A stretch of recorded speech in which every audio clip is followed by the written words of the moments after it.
Il me regardait. Tout le temps. Il me regardait. Lorsque j'allais chercher des légumes au marché, de la laine pour le tricot, et lorsque j'allais chercher de l'eau au puits, il était là, tout le temps à me scruter. Je savais qu'il n'en avait pas après moi, que ce n'était pas une sorte de détraqué. Il me regardait simplement, de loin, sans émotion. Au début, je ne l'avais pas remarqué. C'est une amie du village qui a mis le doigt dessus. « Dis-moi, le vieux, il te regarde tout le temps ou je me trompe ?» Et d'un coup, cela me frappa.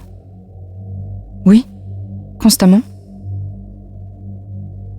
Puis, un sentiment de gêne envahit mon estomac. J'eus un sursaut dès que je le croisais. Je me demandais sans cesse ce qu'il me voulait.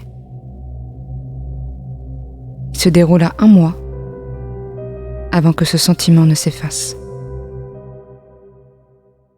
Enfin, j'y pris goût. Le vieux était devenu mon rendez-vous habituel. Et je commençais à en jouer. Je changeais volontairement mon planning pour voir s'il allait me retrouver. Il prenait un peu de temps, mais oui, il me retrouvait. Comme s'il avait une vision globale de tout le village. Comme s'il voyait tout de moi, tout en moi. Seul mon ami était au courant de cette situation. Et il me disait que j'étais devenue folle. Que cette histoire allait mal finir et que je devais en parler à ma famille. Mais je ne me sentais pas en danger. Il ne faisait que me regarder, comme on regarde une bougie se consumer. La flamme rouge éclatante n'approche pas son doigt car on risque d'y laisser un bout de peau. La cire qui se liquéfie pour couler en perles pleines. La fumée sombre qui dessine dans l'air des formes familières. Je me surpris à faire la même chose. Je me mis à l'observer. Sa longue barbe blanche en bataille, ses sourcils fournis, sa manière de m'observer l'air de rien, sans se cacher, sans montrer d'attention quelconque. Le petit carnet où il gribouillait je ne sais quoi.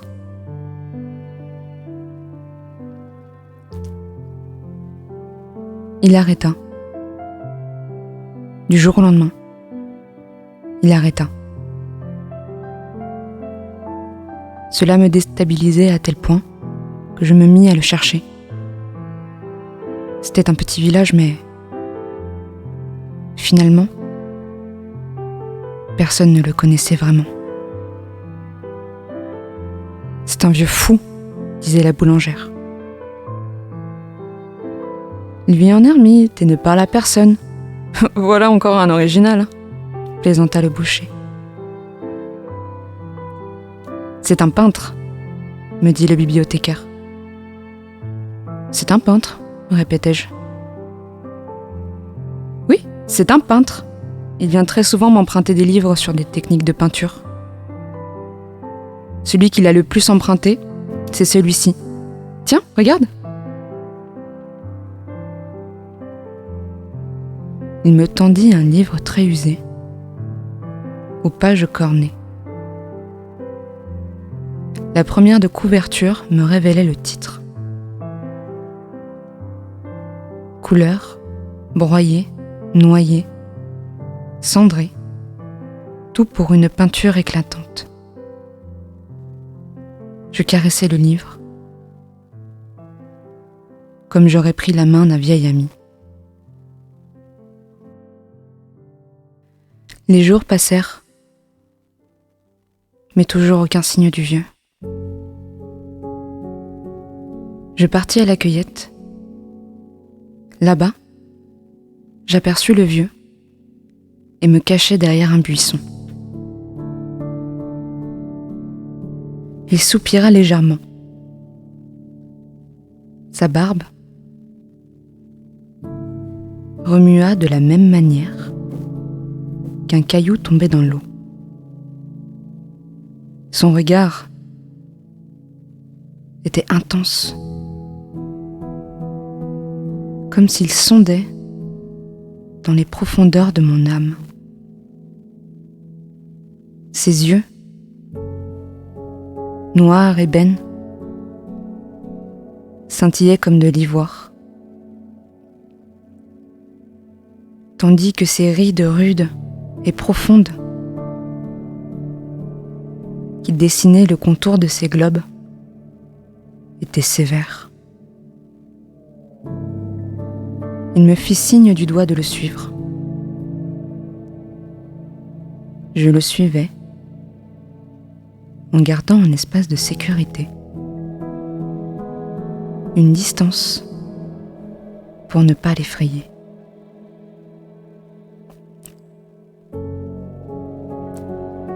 Une fois devant la grotte, il me tendit le cordon de sa toge. « Tiens-le et ne le lâche pas. » Je hochai la tête.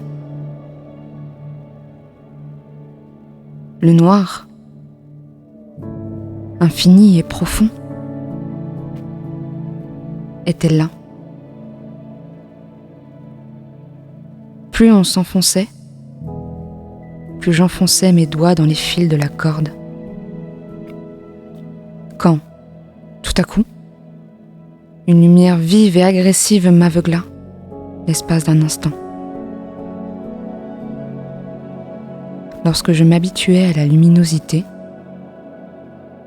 j'ouvris les yeux si fort que le contour de mes yeux me piquait.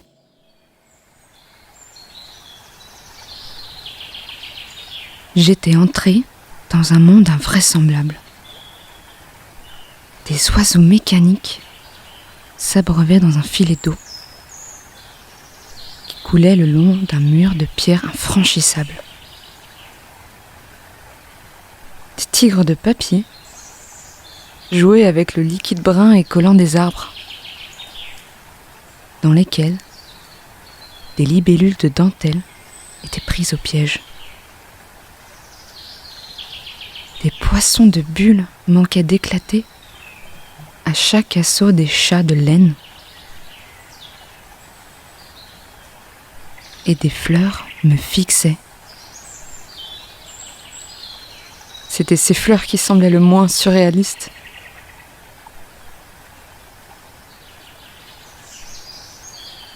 Le ciel était dégagé au-dessus de la faune et de la flore. L'herbe, au sol, était opaque, moelleuse et douce comme du coton. J'aurais pu m'y assoupir sans le moindre souci. Un peu plus au fond de la forêt se trouvait une mare, assez grande que de la vie s'y développe, mais assez petite pour que l'on puisse en faire le tour rapidement. Une boule rouge incandescente s'y trouvait également. Elle donnait une ambiance rassurante et chaleureuse à l'atmosphère. Puis, quelque chose retint mon attention. Je devais froncer les yeux et me rapprocher de telle sorte que je faillis tomber dans l'eau.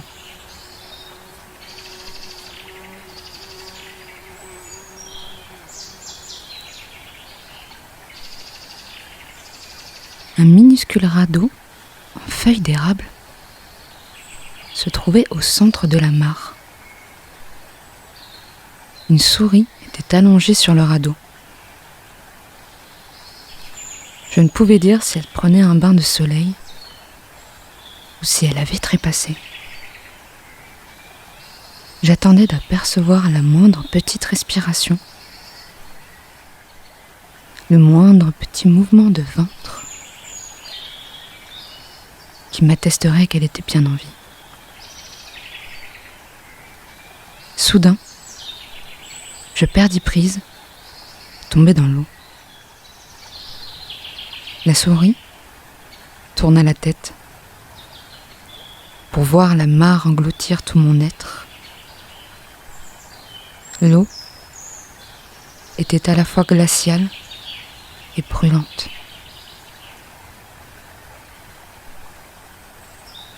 Elle me mordait les mollets et les joues. Au fur et à mesure que je m'enfonçais, la boule lumineuse s'effaçait. Je commençais à fermer les yeux, me laissant avaler par l'eau, me laissant digérer, noyer. Je sentais mes articulations se raidir quand une main agrippa mon avant-bras et me tira hors de l'eau. Le vieux me regardait, haletant. « Mais que fais-tu » Abasourdi et glacé, je ne savais que répondre. Le vieux m'emmena dans une sorte de petite maison rafistolée à la couleur cendrée. L'intérieur était tapissé de croquis et peintures en tout genre. L'un d'entre eux attira particulièrement mon attention. Une toile qui avait l'air d'être peinte à l'huile représentait l'oiseau mécanique. Je me mis à sourire et une pensée complètement folle me traversa l'esprit. Est-ce lui qui crée ces animaux invraisemblables ? Je balayais cette idée du revers de la main. Le vieux me donna une tasse de thé pour me réchauffer. « C'est vous qui peignez si bien ?» demandai-je. Le vieux hochait la tête en soufflant sur le filet de fumée qui s'enfuyait de sa tasse. « Accepteriez-vous de me peindre ?» Le vieux finit par lever le regard vers moi, toujours sa tasse en main. Il me fixait en silence, comme si j'avais dit quelque chose d'impensable. J'insistais. Je souhaitais réellement qu'il peigne mon portrait, comme si ma vie en dépendait. Il finit par accepter et je m'installai sur un petit tabouret. Un chevalet en face de moi et le peintre derrière celui-ci. Je posais des heures durant. Le vieux n'était pas très bavard, préférant la création et la contemplation. Discussion plate. Ce silence ne me dérangeait pas. Bien au contraire. Je pouvais observer l'homme autant que l'homme observait dans les moindres détails, comme une analyse scientifique. Je passais du sommet de son crâne, les mèches grisâtres qu'il remontait à chaque fois qu'une partie du tableau devenait compliquée, ses rides de front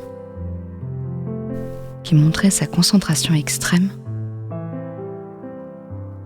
accompagné d'un froncement de sourcils épais et charbonneux. Parfois, lors d'une pensée fugace, je me disais qu'il devait les froncer même pendant qu'il dormait. J'en ris intérieurement. Ses yeux rudes donnaient l'impression qu'il pouvait voir vos organes, votre chair et votre peau nue. Puis, les lèvres aussi fines et rugueuses que du papier de verre, qu'il humidifiait tant bien que mal d'un très discret coup de langue. Le tableau une fois fini, je me levai pour voir le résultat. Puis, cela me frappa. Mon cœur se mit à battre la chamade. Il battait si fort qu'il faillit sortir de ma cage thoracique. Mon souffle devint court et je fis une crise de panique. La femme, peinte, était bel et bien moi, mais je connaissais cette toile. Je courus vers une pièce au fond de la maison que je connaissais bien malgré moi, et j'y découvris le portrait de tous les villageois. Mon ami, ma famille, le marchand, tous. Le peintre nous avait créés.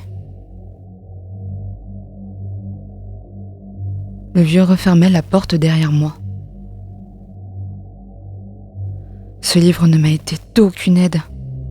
Cette recette ne fonctionne toujours pas. Je vais devoir en peindre une nouvelle.